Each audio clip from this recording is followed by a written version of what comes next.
रिया और रितु काफी अच्छे दोस्त थे। दोनों की आपस में खूब बनती। दोनों एक ही ऑफिस में काम किया करती थी।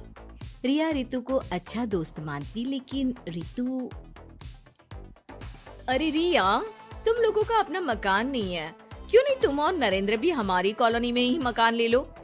हाँ यार, आइडिया तो अच्छा है, लेकिन इतने पैसे आएंगे कहाँ से? अरे, हमारे होते हुए तुम्हें घबराने की जरूरत नहीं है। रुको, मैं अपने दूर के एक भाई से बात करती हूँ। उसका यही काम है, लोगों को घर दिलाना।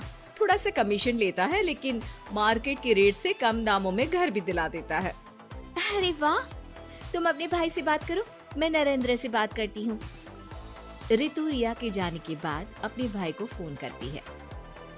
अरे भाई, कोई मकान बिक रहा हो तो बताओ, मेरी एक सहेली को चाहिए। अरे है ना, पूरे 40 लाख का है। ओ भाई, ठीक है, फिर मैं उसे 45 लाख का बोलूंगी। दोनों मिलकर 5 लाख का आधा आधा बांट लेंगे, ठीक है? रितु रिया को मकान दिला देती है, लेकिन एक दिन उसका नया मकान देखने नरेंद्र की बहन आती है। अरे भैया, मकान तो अच्छा है, कितने का लिया? तुम्हारी भाभी की सहेली ने दिलवाया है, बड़ा ही ठीक रेट में मिल गया नीरू, सिर्फ 45 लाख का। तभी नीरू का पति बोलता है, नरेंद्र, ये तो बहुत महंगा है। मेरे दोस्त ने भी यही मकान सिर्फ 38 लाख में लिया है। चलो मैं तुम्हें उनके घर ले चलता हूँ। दोनों नरेंद्र की जीजाजी के दोस्त के घर जाते हैं, जहाँ उन्हें रितु का भाई मिल जाता है। क्या बात है, आपने हमें धोखे से महंगा मकान बेचा है। पता है कितनी मेहनत की कमाई का पैसा है।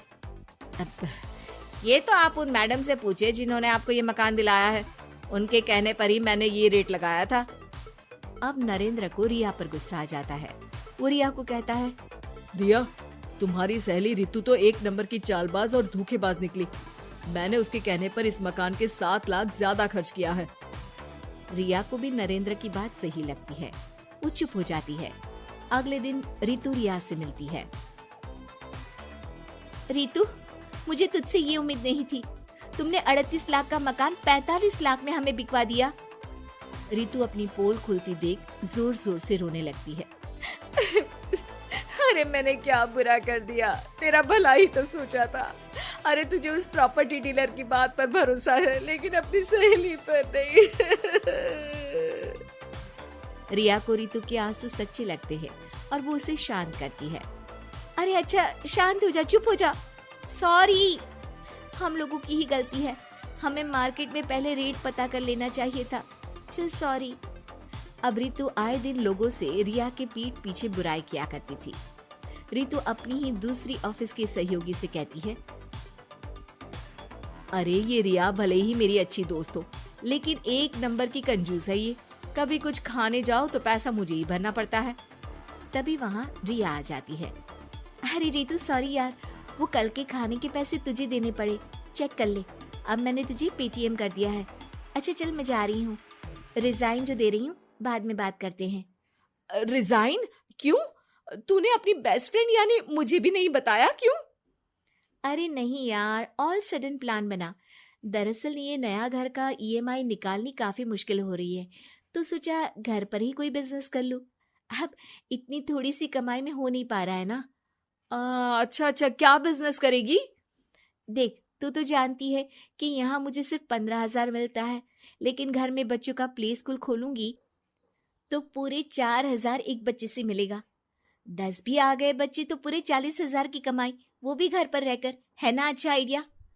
रितु को रिया की बात से जलन होती है। वो कहती है, अरे फिर 10 क्या 50 बच्चे का ही सोचना। अरे कहाँ यार, घर में इतनी जगह कहाँ। सुन ना, एक काम करते हैं, हम मिलजुल कर किराए का मकान लेकर उसे सजाते हैं। फिर ज्यादा कमरे होंगे तो ज्यादा बच्चे आ सकेंगे ना। हाँ, लेकिन मैं एक बार नरेंद्र से पूछ लेती हूँ। रिया नरेंद्र को सारी बात बताती है। देख लो रिया, मुझे तुम्हारी इस सहेली में जरा सा भी विश्वास नहीं है। अरे नहीं, वो ऐसी नहीं है। मिलकर काम करेंगे, जो पैसे आएंगे आधे आधे बांट लेंगे। इसमें बुरा क्या है, काम भी अच्छा होगा। फिर क्या था, दोनों मिलकर काम शुरू करते हैं। पूरा कमरा बच्चों के हिसाब से सजा दिया जाता है। टीवी, फ्रिज, बेड और न जाने क्या क्या। तेरे और मेरे मिलाकर 2 लाख का खर्च हो गया। अरे कोई बात नहीं, पैसे कमाने के लिए इन्वेस्टमेंट तो करनी पड़ती है।